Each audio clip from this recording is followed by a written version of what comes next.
we find ourselves at a particular moment in time, titled The Boiling Point. Now, the boiling point is the point in which there is the point of no return. It's the point at which I don't know. I think I was quoting. I think I was trying to quote Michael Douglas in Falling Down from memory, but I haven't seen that movie in like a decade. But there's a part where he gives this monologue. Anyway, forget about that. What I was just trying to introduce the video here. I don't know how to make YouTube videos anymore. I don't think I've made a YouTube video in like a year or something like that. But the streets have requested. They said, "Hey Larry, what happened to the ranking videos? Last summer you were on a tear. You were on a real spree. You were on a real bend. You were on a real..." All right. Yeah, I had this folder on my computer called QT. And it was there for like since last August. And I went on to just not make the video. So I think I'm going to do that now. I don't know, I just got carried away with life. And I also am not a full-time YouTuber. I'm a wanderer. I really do like to walk the earth like Jules at the end of Pulp Fiction. I think there is a value to not being so overstimulated. I like to just walk. In life, I just like to walk. I will walk for miles and miles, and I won't even put anything in my ears. I won't listen to music. No podcast. The podcast is in here. Okay? I have a lot of things happening in my mind. And I don't know how I got started on that. Oh, yeah, because I said I was a wanderer. So, if you're unfamiliar with my work, sitting on YouTube and talking poop, I wanted to discuss the works of a filmmaker that I admire. I truly respect and admire. You know, all young men, if you grew up in the North American landscape, there are burgers, there's fries, there's Coca-Cola, and there's Quentin Tarantino. Okay? There's the Farrah Fawcett poster. There's, you know, this is pop culture here, okay? And without further ado, I'm going to attempt to rank the works of one of my favorite filmmakers. So let's just dive right into it. I don't know what I'm going to say. As you can see, I'm wearing a hoodie with cat hair that is covering the hoodie. It's poorly lit, and I'm using a new new webcam, because one of the things that happened in between my previous video 900 years ago and now is that my whole entire setup got destroyed.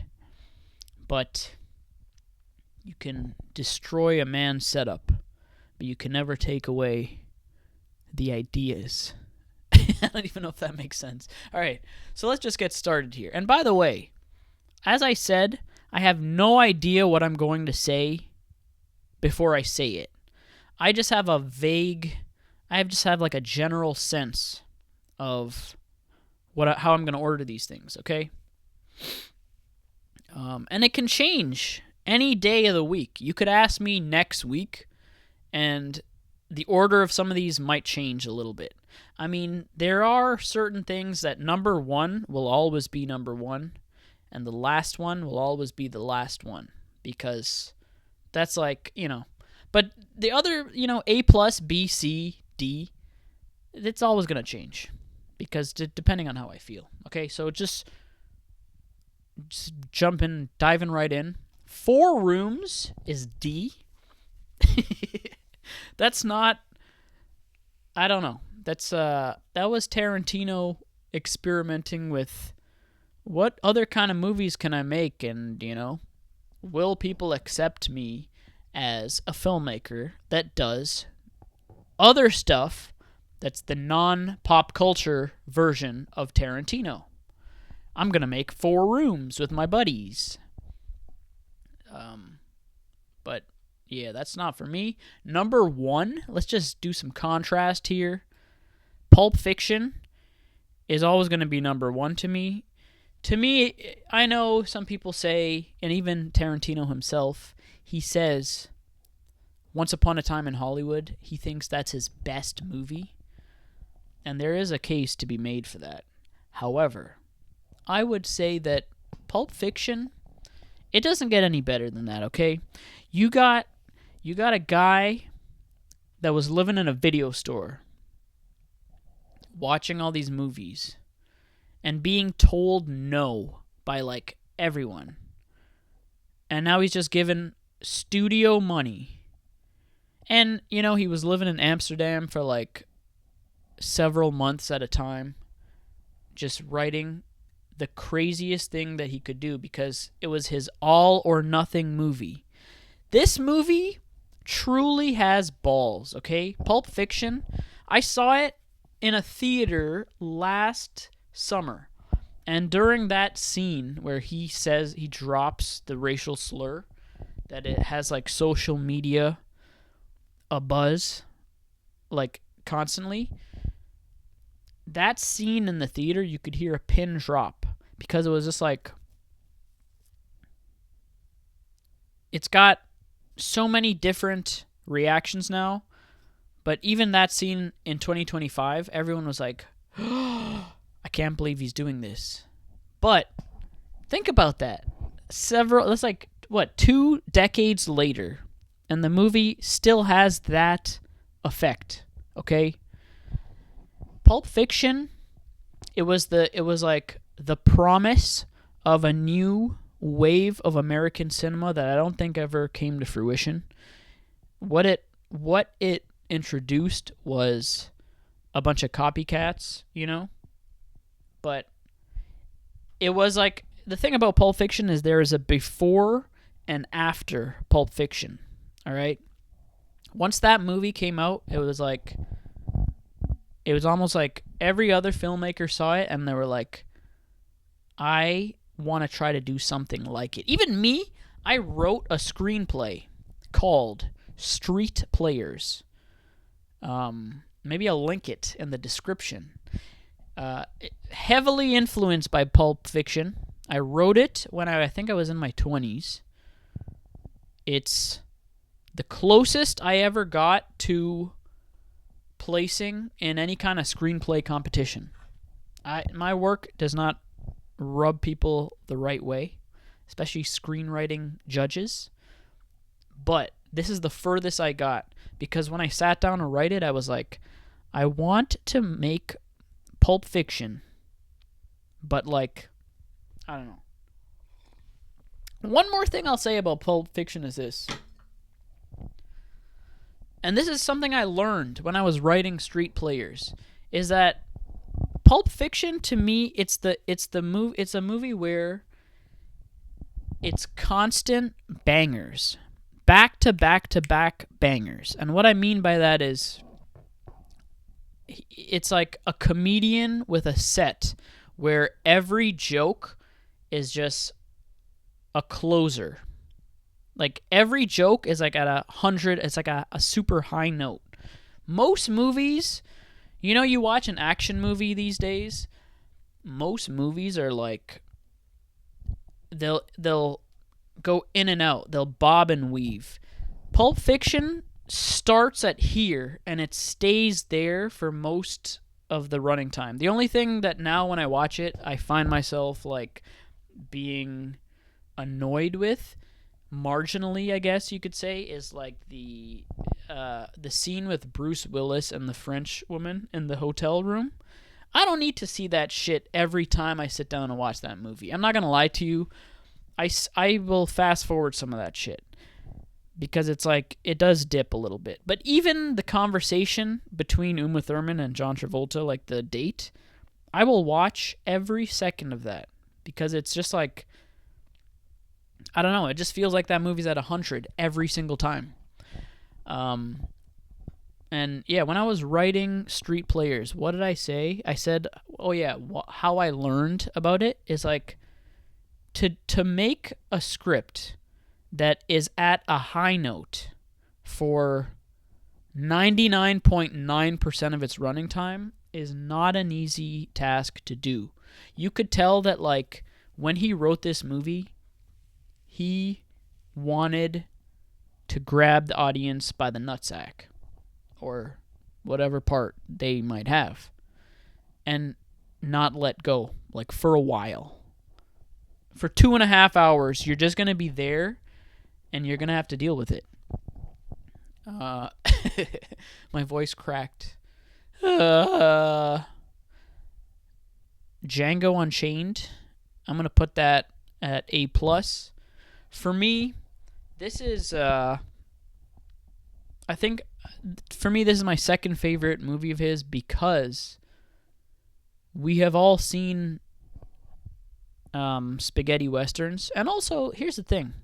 Because I'm a fan and I follow Quentin Tarantino news, this movie was announced, I believe, like a year or two ahead of the time that it came out. Like, December 2012 was not the first time we heard about this movie coming out. I think I was looking forward to this at least since like 2010. So in the 2 years leading up to it, I was just like watching all of these different spaghetti westerns. The titular, I don't know if that's how you pronounce it, because I don't really have a social life outside of these videos. I just read, but I don't speak to other people, because people don't let me finish my sentences, and they don't respect me, so I have to come on YouTube. So even the titular Django, I watched that. I watched, there's a million movies, okay? Cutthroats 9. There's tons of movies. Sergio Leone. I've watched it all in the 2 years leading up to Django Unchained. Because, as a fan, you're reading this news and you're like, what is it going to be like? Is it going to be like this? Is it going to be like that? I wonder how surprised I'm going to be. And sure enough, okay, Christmas night, I think it was Christmas night, I saw this movie with my father, all right? Completely blew me away, and even to this day, I watch it, and it's like, how did he do that? It's still great, most movies you rewatch, because I was 20 years old when this movie came out. Most movies from your youth that you rewatch now, they don't hold up.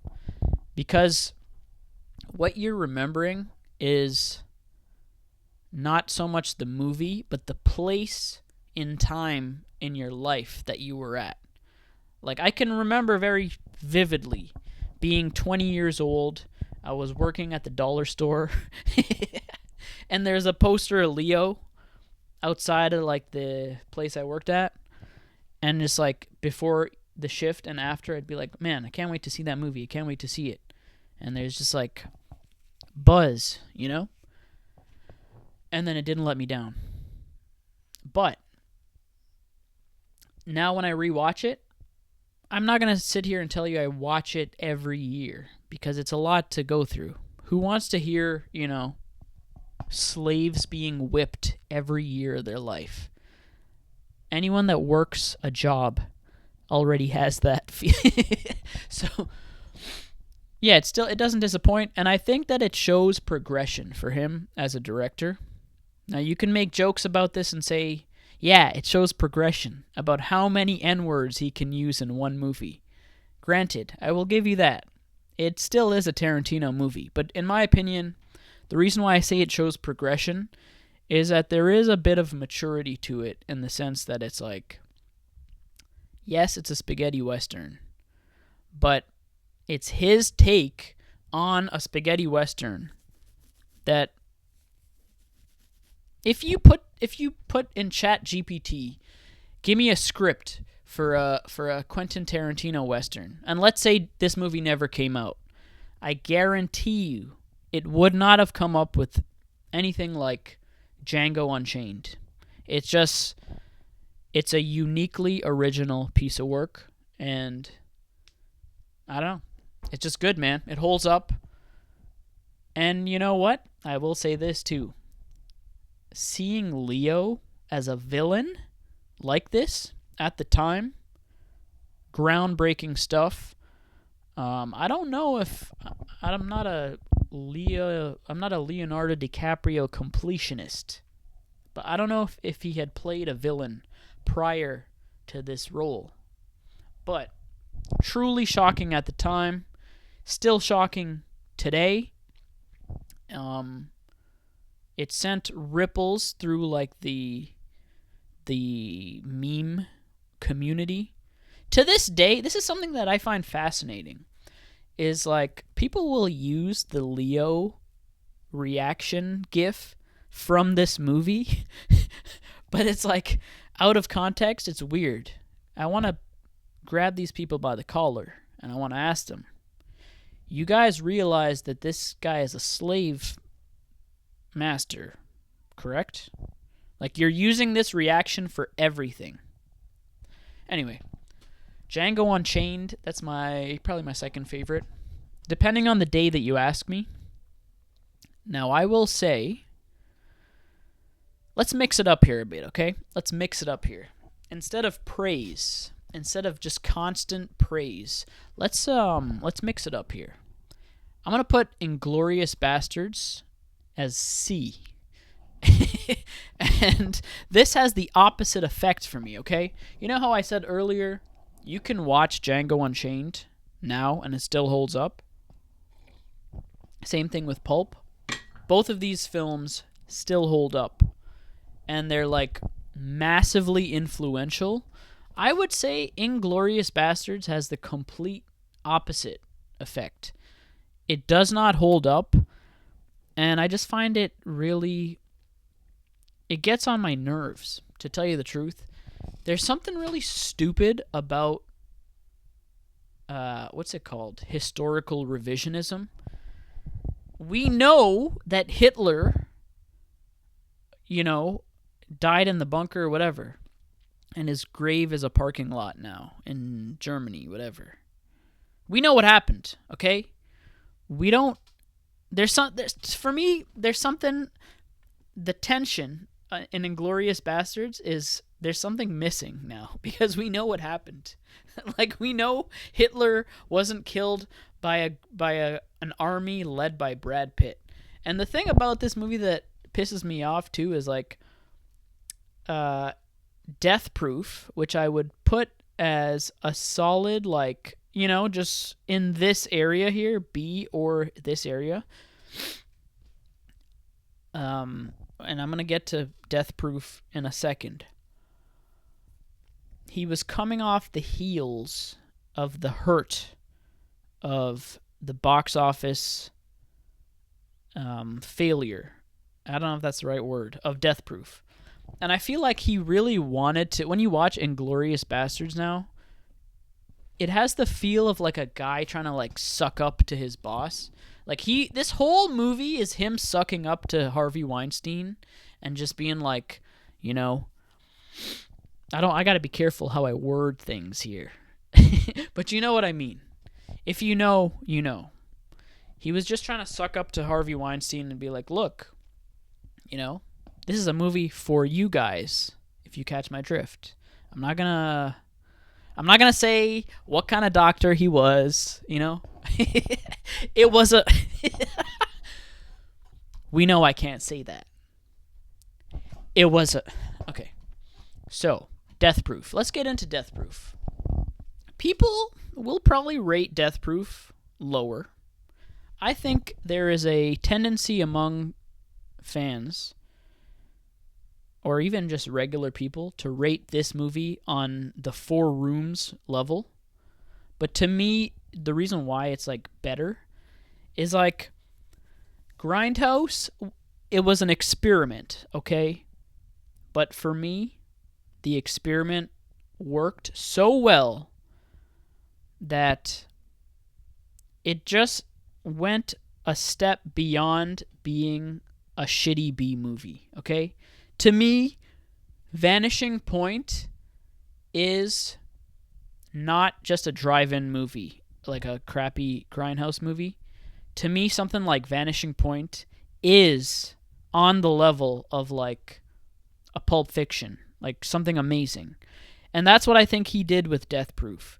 Death Proof, I mean, I made that movie my whole life when I was a teenager. I have a Death Proof t-shirt. I can just go on. My first car was black, and I came this close to getting the skull on the hood of it and the convoy duck. But then I got talked out of it because I said I was told you might draw too much attention to yourself. Especially as a brown man in this society, you might get pulled over, and you don't want that for yourself, all right? But Death Proof, it just does it for me. It just tickles the nuts in such a wonderful way. I love that movie. Love it. All right? Yeah, Inglourious Basterds, I should talk a bit more about that. I think, look, the opening of Inglourious Basterds, I can watch that and not watch the rest of the movie any day of the week, and I would have a great time, all right? I love the opening of that movie. But the thing is, it promises a completely different, better movie. The reason why I do not like historical revisionism, there's two types of filmmaking, okay?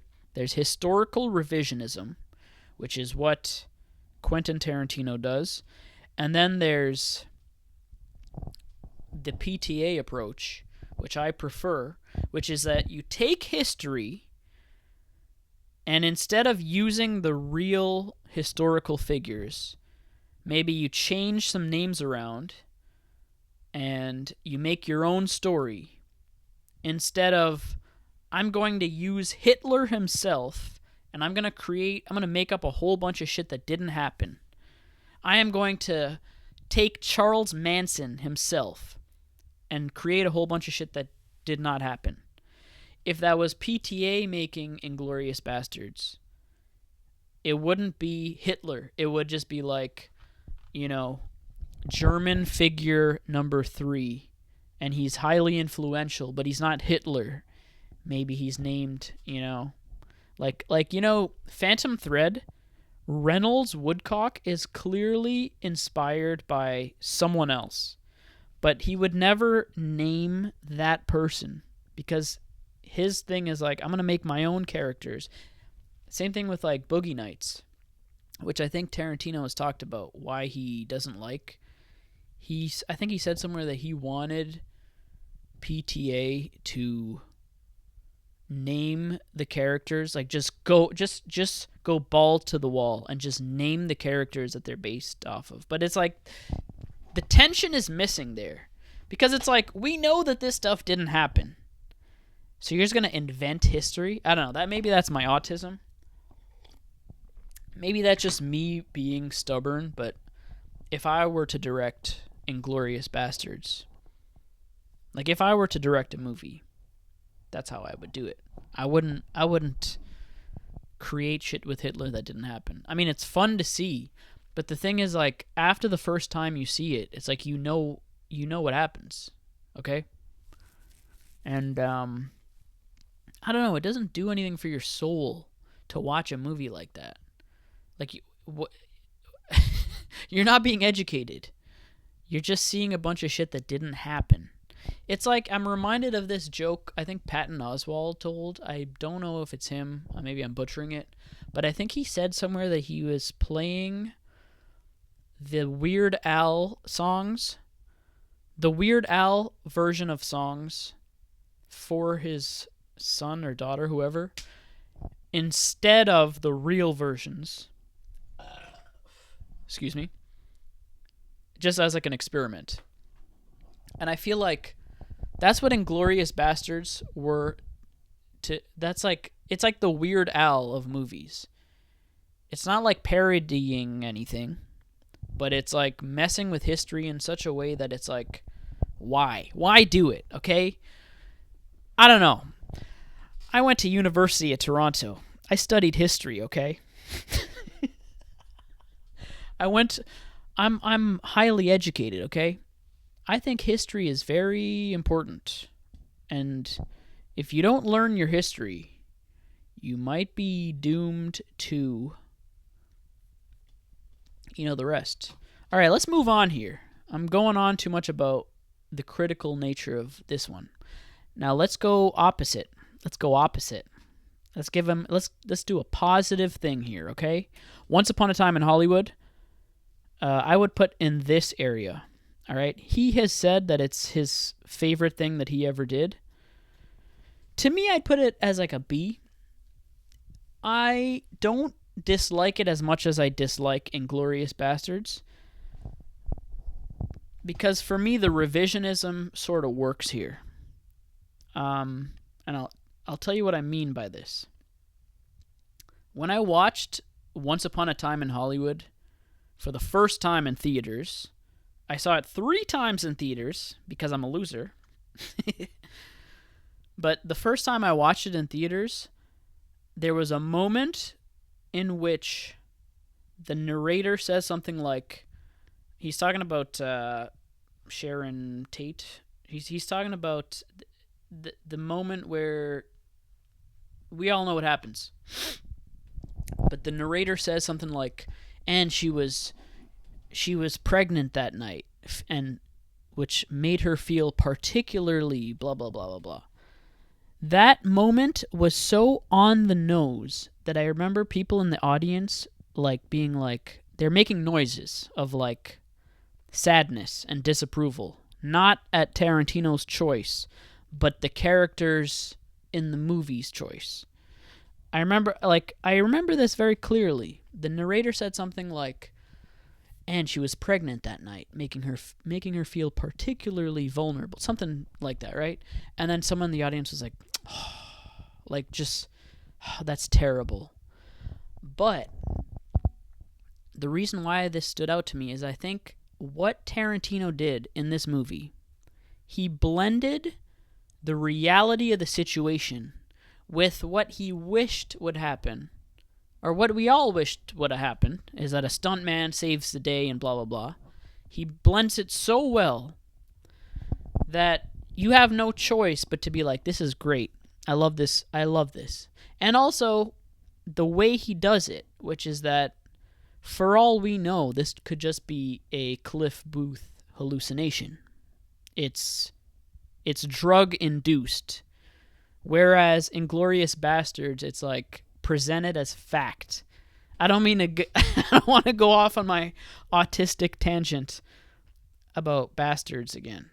But I think he perfected the craft in Hollywood, where he's just like, this could have happened, or maybe it didn't. Same thing with the Bruce Lee scene, where I fast forward that scene every time.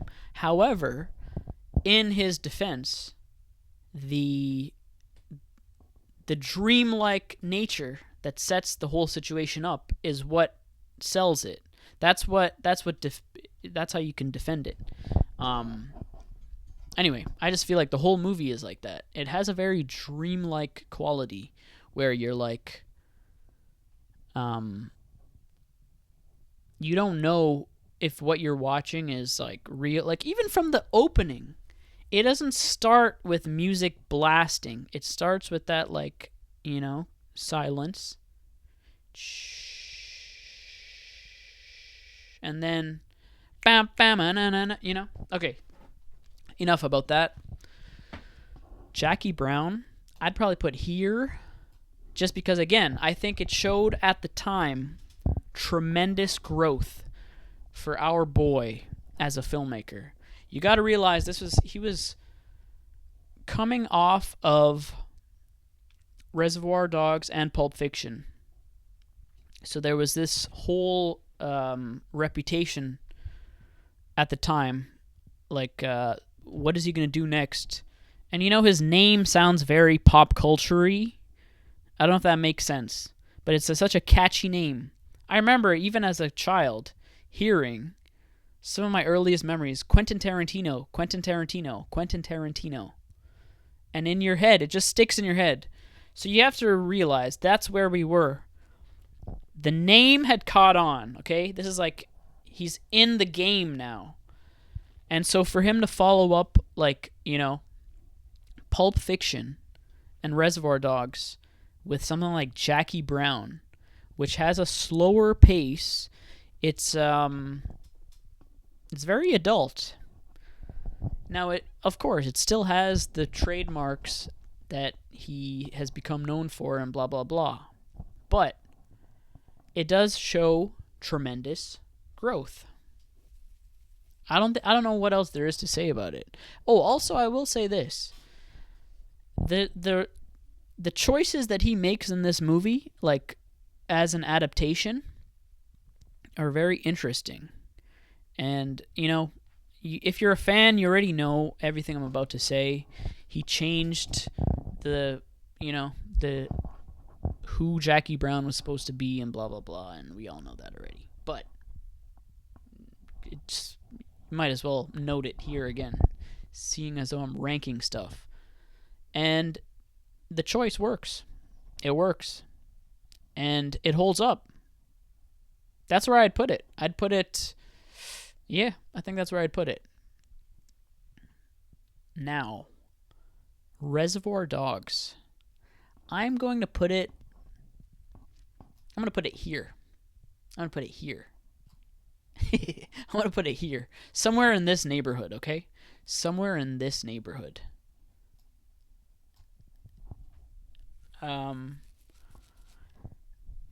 It's still it's good, but it's very raw. Like if you watch this movie now, it's very raw and certain things are dated. Like the Madonna dialogue is good, but you watch that movie now and you're just like, was she big at the time? I don't know. I'm a fetus. I'm 12 years old. I don't know what you're talking about. Certain things just feel weird. However, I will say this as well. Because the point of these videos is to give you my perspective that is unique to me. Your voice is your currency, as Kevin Smith would say.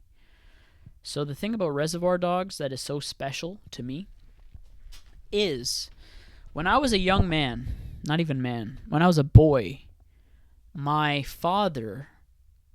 parents would not allow me to watch anything, really. Like Reservoir Dogs, I would not have been allowed to watch it.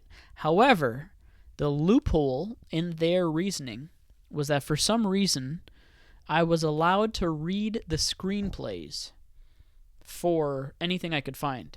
So I found the screenplay for Reservoir Dogs at the library.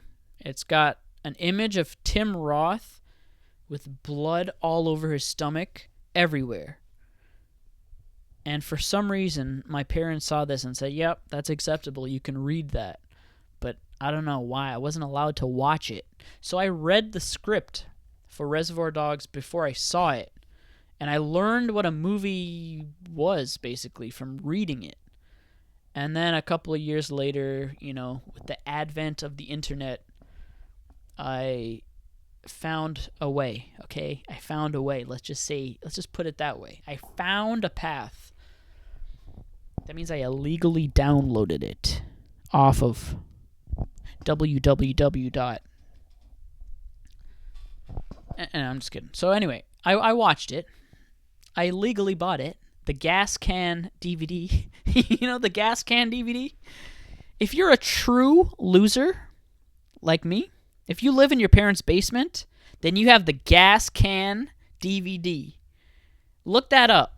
If you don't know what I'm talking about, if you're Gen Z and you don't know what I'm talking about, Google Reservoir Dogs gas can DVD. I forgot what I was talking about. So yeah, I learned what a movie was from reading the script 900 million times before I ever sat down to watch that movie. And so to me it's more of like deep appreciation for the written word is why I love that movie so much. That's why I would rate it so highly. But I understand that not everyone is a play person like myself, which is I'm going to get there, okay? Which will lead me to this one. I would put this movie. Actually, you know what? I got to give a caveat here. A dick caveat. Let me roll up my sleeves to talk about how much I love The Hateful Eight. Now, I personally, if you're gonna come to my house and sit down and have a cup of tea with me, and we're talking in private here, that's what this YouTube channel is about. I would tell you personally, one-on-one, The Hateful Eight is like my second favorite movie that he's ever done.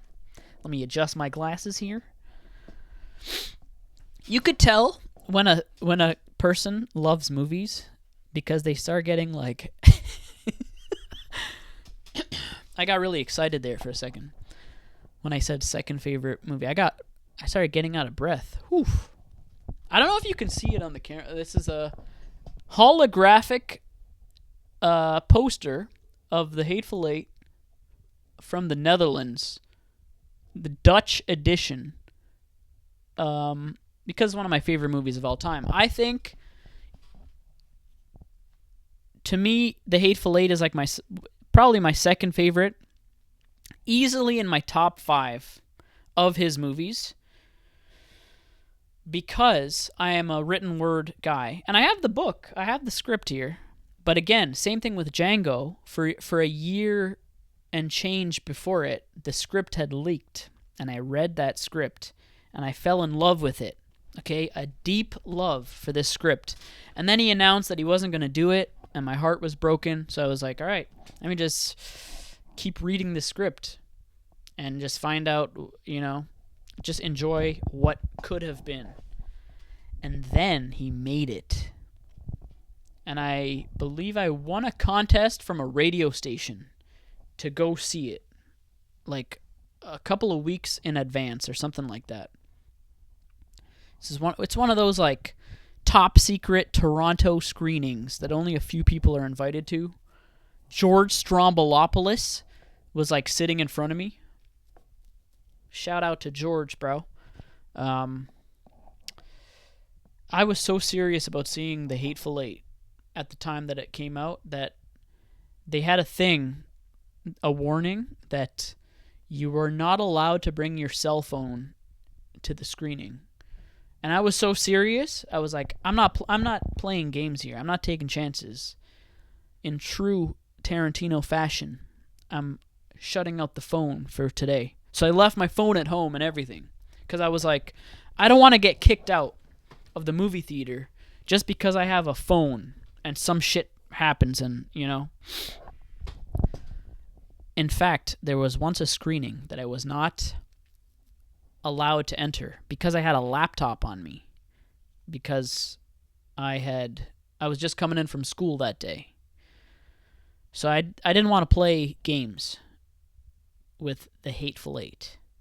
Now, so I saw the movie and it completely it blew me away, Now, here's the thing. What did I say again? Why I said the caveat to me putting this here is I realize that the one stupid thing I will say about The Hateful Eight, okay? Actually, there's two stupid things about it. The one stupid thing about it that you could say, and I'm not the first person to say it, all right, is that, excuse me, Tarantino made such a big deal out of using the format that he did. I'm going to shoot this on 70 millimeter. It's going to be incredible. We're going to shoot on Panavision cameras. It's going to be amazing. You have to see it in a theater. And it's a stage play, okay? You could watch it at home on a TV and it would be fine. Why make all that effort for a movie that is like talking is the action? Don't be so what's the word I'm trying to be here? the word I'm trying to be here, I said. The word I'm trying to say here,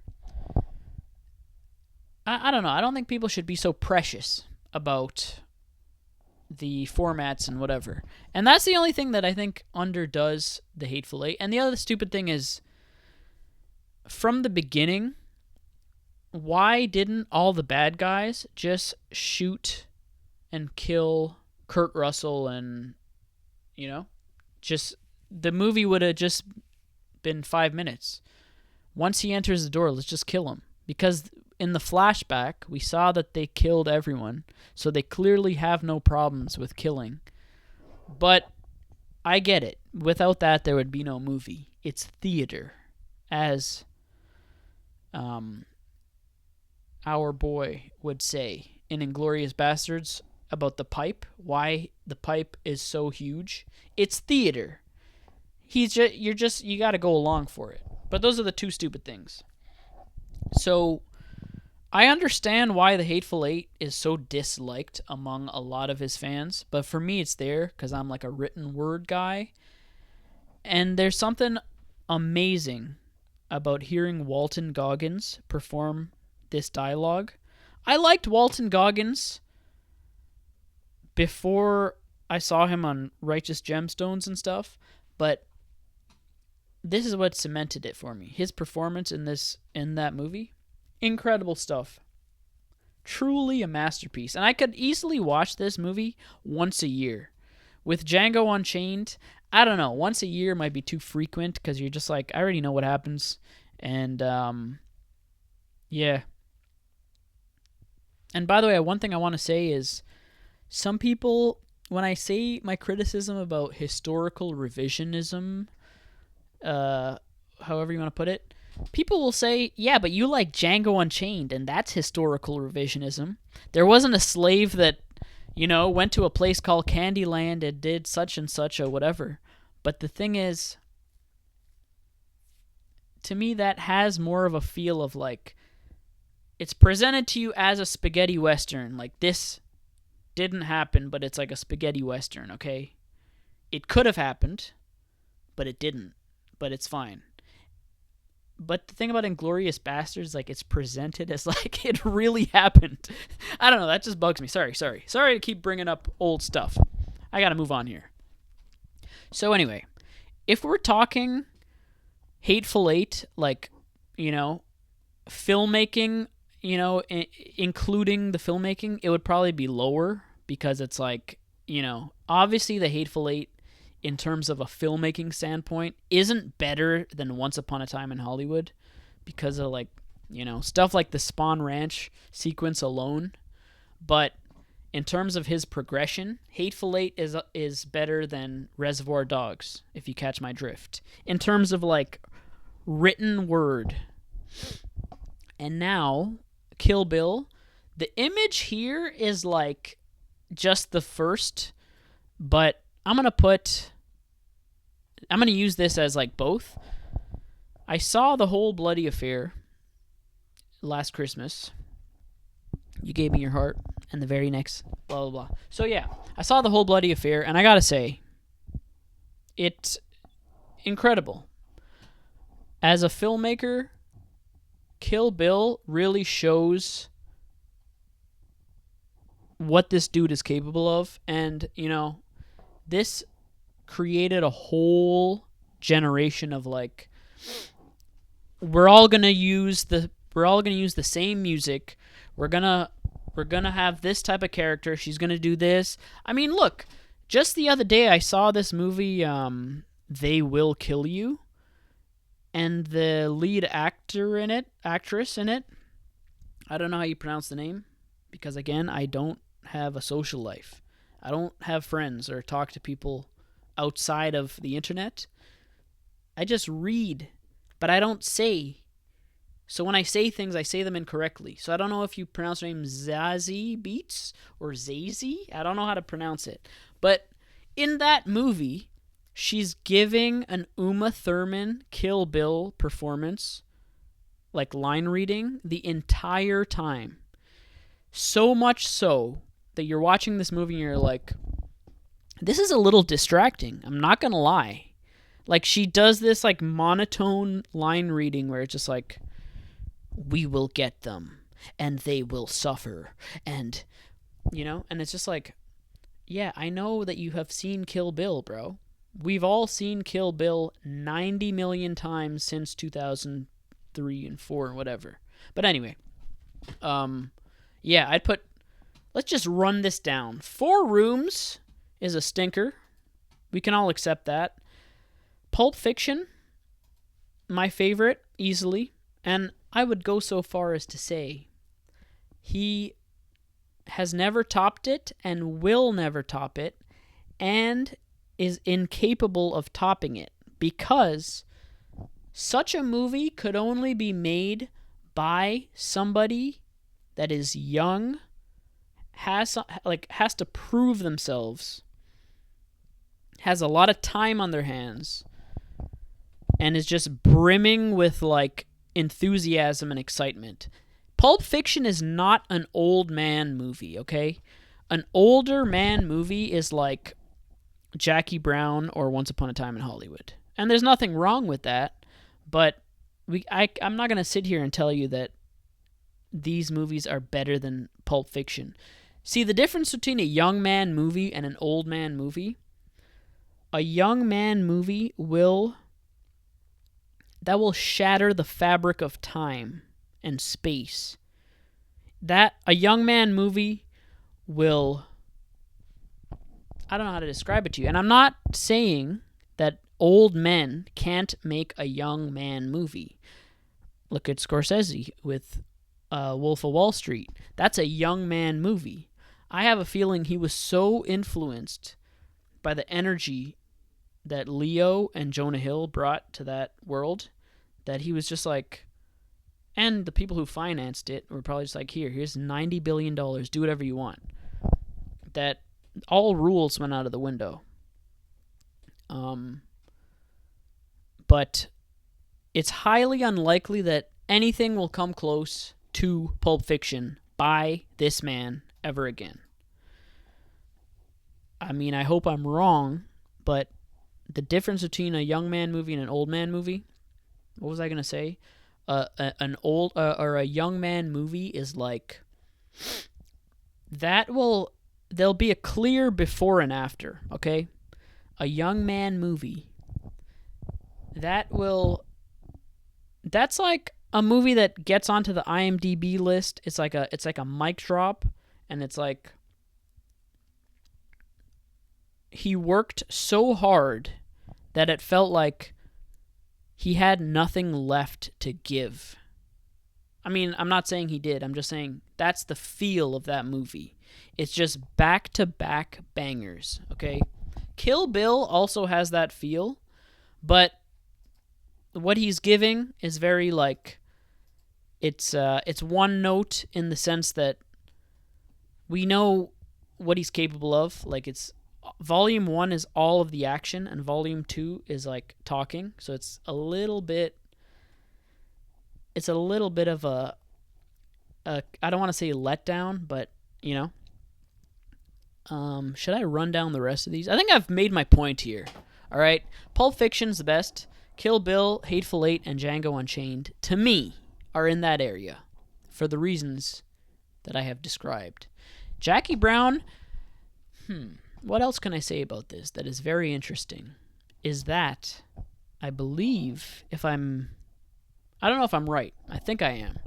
But I think it's the longest period of time in his career that he took a break between movies. So there's this like weird period between his work where he's just like not working. And that's what makes Jackie Brown so interesting. Is like what I was saying before.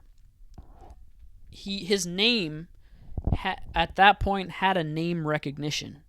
And he took a step back for like a long time. And I always find people that like take a step back from the world very fascinating. To just like, take some time to think about what you want to do. Because it's a dangerous, dangerous path. You might take a step back. I mean, I feel this a little bit myself. I've had periods of time where I take a step back. I mean, look at this YouTube channel. Look at the periods of time in between videos. You might take a step back and then think to yourself, wow, I didn't like doing any of that stuff at all. Or you might take a step back and then come back with something completely different, which is what he did with Jackie Brown. So I think that is a very interesting thing in his filmography. I'm trying to think, how else can I wrap this up, dude? Is this how I would say it? 1, 2, 3, 4, 5, 6, 7, 8, 9, 10. I think that's accurate. Yep. I think that's accurate. Again, if you ask me any other day of the week, these could all change. But I think that's how I want to go. I think that's how I want to leave this for now. Yeah, man. That's it. That's the video. If you've gotten this far, I don't even think anyone's going to watch, but